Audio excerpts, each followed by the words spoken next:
Today is August 10th of 2018, and the time is 10:57 p.m. We are present at the University of Chicago Hospital. My name is Assistant State's Attorney Maggie Mendenhall. Detective, do you mind letting us know what your name and star is? Sure. Detective Kinney, Kinney, star number is 20450. And then our videographer, do you mind letting us know your name and star? Detective Burns, star number 20365. And then you as well, please, Detective. Detective Paul Staudacher, Staudacher, star 20166. And sir, do you mind letting us know what your name is? Christopher? Okay, and we are here to take the statement regarding the aggravated battery with a firearm that was committed against you on August 3rd of 2018, around 3 p.m. When we spoke earlier, I introduced myself and told you that I'm a lawyer and a prosecutor, as well as an assistant state's attorney. I told you that I'm not your lawyer and not the lawyer for anyone involved in the case. Is that correct? Yes, ma'am. And do you understand who I am and what I do? Yes, ma'am. And did I then ask you if you would agree to speak to me regarding the aggravated battery when you were shot? Yes, ma'am. Did you agree to have a conversation with me? Yes, ma'am. And in summary, when we spoke earlier, did you tell me that you were moving into your mother's house?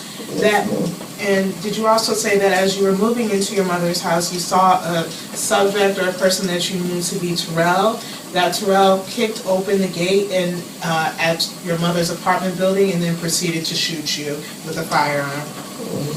I'm sorry, is that a yes? Yes, ma'am. Did I ask if you would agree to have your statement videotaped? Yes, ma'am. And did you agree to have your statement videotaped? Yes, ma'am.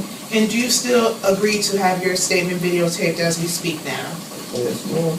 Do you mind letting us know what your date of birth is?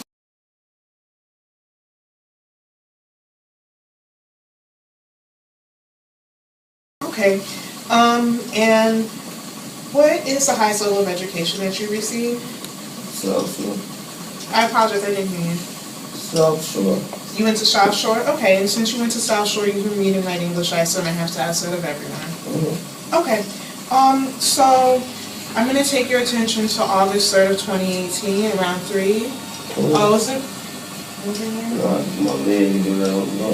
Oh, switching. Is there anything that we can do for you right now? Just tighten up, I'm tight on the door. Do you need a moment?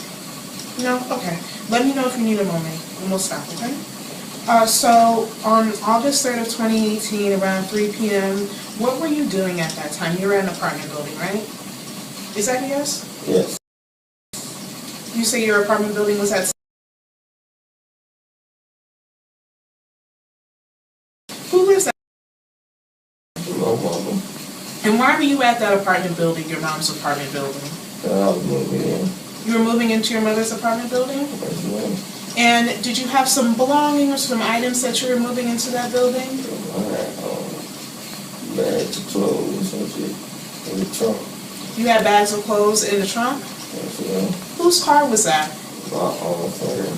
Okay. And as you were moving your items into the apartment, did you notice anything that was odd? I said, person. 2 people in the front gate, one was fat. I apologize, I didn't hear you. 2 people in the front gate, one was a woman, one was a man. Okay, so you saw 2 people at the front gate to your mother's apartment. One was a woman and the other was a man? Yes, ma'am. And what did you think was odd about seeing that woman and the man at the gate? I didn't think she was alive, but the woman. But when I seen that dude, damn, the young lady and shit. Okay, so you didn't think it was odd to see the woman, but then you looked and saw, oh, Hell Rell is there and he had a hoodie on. Was sorry, is that a yes? Yeah. Was Hell's hoodie up or was it down? Up. And when you saw Hell Rell with the hoodie up, what did you do? I immediately turned around and tried to run back in the building. So you turned, you ran, and you tried to run into the building. Yes, ma'am. And were you able to run into the building? Well, ma'am. What happened as you tried to run into the building? He shot 4 times and made me collapse. And were you able to see what type of, when you say he shot, who shot? Terrell. Terrell. Black Nike, black shirt, black pants. Were you able to see what color the gun was? All black. And were you, so you said that you were shot, and then what happened at that point in time? Fell out. You fell out? Yes, ma'am. Was there anybody that was around at that time? One of my friends, a lot of people started coming to. Your friend was what? Like, he told my son, 8 a.m. Your son? Yes, ma'am. Where was your son at that time? In the house. And how old is your son? Right now. I'm sure he might take maybe some joint. He's 6 months now. So your son is 6 months old and he was around when this happened? Yes, ma'am. Okay. What is the next thing that you remember after you were shot? I found out. And then after you fell out, what is the next thing you remember after that? I woke up Where were you when you woke up? in the hospital. You were in the hospital, and that's the next thing that you remember. Amputation. So you have talked with detectives before about this case, right? Yes. And when you spoke with detectives, there was a time that they showed you a set of 6 pictures. Yes, ma'am. I'm going to show you what's been marked as video exhibit 1.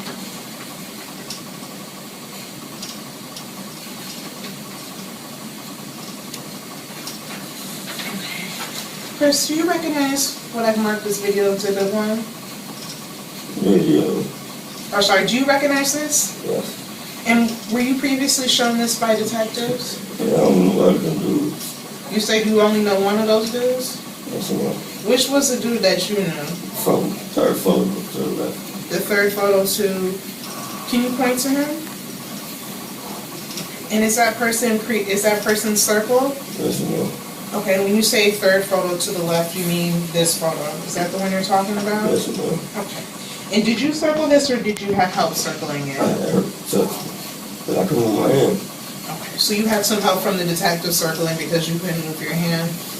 Okay, I'll give you a second,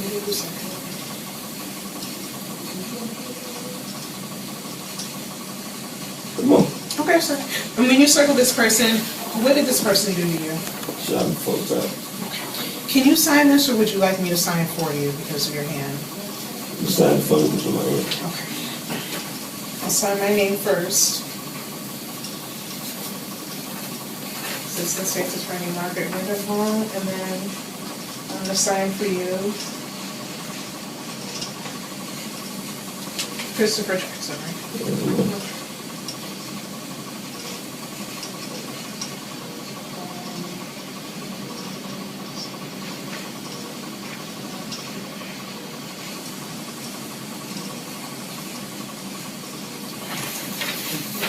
You want me to sign? Yes, please, Detective. Thank you. Now finished. Really very quick. Since we've been talking to you, how have police treated you? Nice. How have I treated you? Nice. Okay. Did anybody promise you anything to talk to us? No, ma'am. Did anybody threaten you at all to talk to No, us? ma'am. And you're speaking to us of your own free will? Yes, ma'am. 3 more questions. Now, you've been shot. You're on pain medication. Is that right? Yes, ma'am. And when we spoke earlier, did you say that the pain medication does not affect your ability to remember what happened? Yes, ma'am. And is that the same now? It's not affecting your ability to remember? No, ma'am. Does the pain medication, previously you told me it doesn't affect your ability to understand what's going on. Is that correct? Yes, ma'am. And now as we're having a conversation, does the pain medication affect your ability to understand what's going on? No, ma'am. Detective, do you have any questions? No, no more. The time is now 11:06 p.m. and that concludes this video statement.